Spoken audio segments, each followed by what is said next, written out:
Bismillahirrahmanirrahim. Assalamualaikum warahmatullahi wabarakatuh. Perkenalkan, nama saya Diki Gilang Ramadan. Saya dari kelompok 3 angkatan 44 gelombang 8. Pada kesempatan kali ini saya akan meresum tentang pelayanan publik.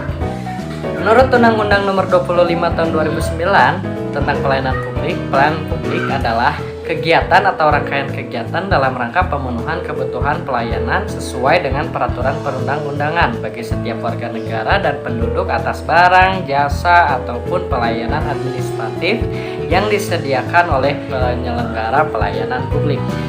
Ada 3 unsur penting dalam pelayanan publik. Yang pertama, organisasi penyelenggara pelayanan publik. Yang kedua, penerima layanan atau pelanggan, yaitu orang, masyarakat, atau organisasi yang berkepentingan.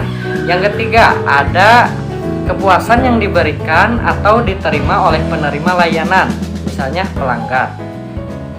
Ada pula jenis-jenis pelayanan publik. Pengelompokan jenis pelayanan publik pada dasarnya dilakukan dengan melihat jenis jasa yang dihasilkan oleh suatu organisasi.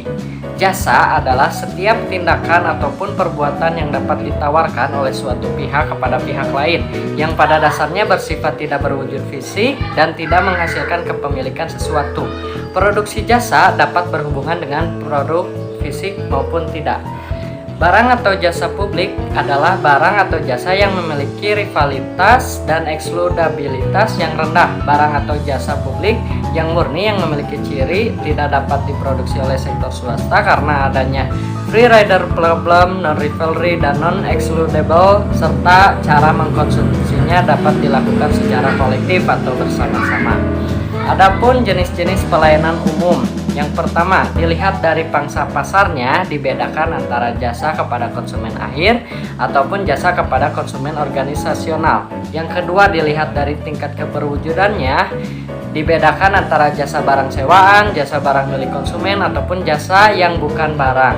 Yang ketiga, dilihat dari keterampilan penyedia jasa.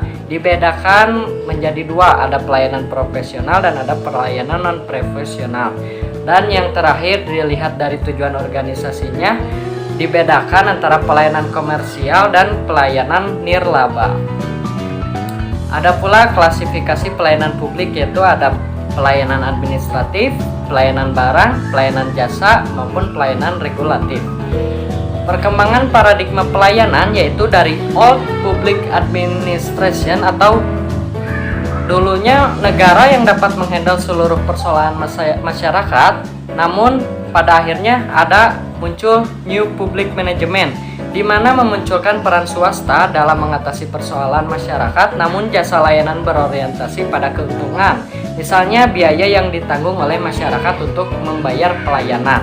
Dan seterusnya menjadi New Public Service atau di mana negara menunjukkan eksistensi keberpihakan terhadap penyedia layanan dasar bagi masyarakat.